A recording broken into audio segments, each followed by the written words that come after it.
اس خواب کی تعبیر یہ ہے کہ تمہارے نسل میں ایک بچہ پیدا ہوگا جو امت کے لیے رحمت اور عظمت کا سبب بنے گا۔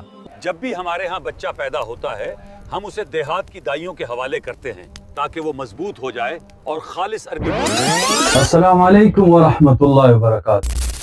آج کے ویڈیو میں ہم رسول اللہ صلی اللہ علیہ وسلم کے عقیقہ اس مبارک دن عبد المطلب نے عقیقہ ادا کیا اور اپنے پوتے کو محمد کا خوبصورت نام دیا۔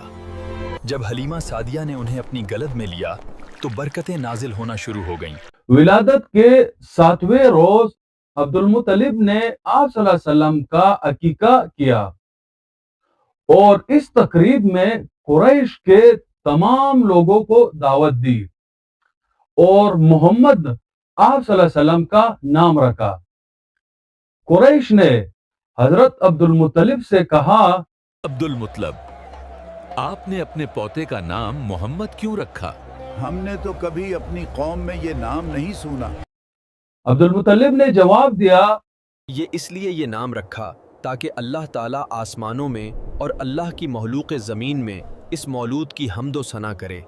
عبد المطلب نے آپ صلی اللہ علیہ وسلم کی ولادت سے پہلے ایک خواب دیکھی جو اس نام کے رکھنے کا باعث بنا۔ خواب اس طرح تھا کہ عبد المطلب کے پشت سے ایک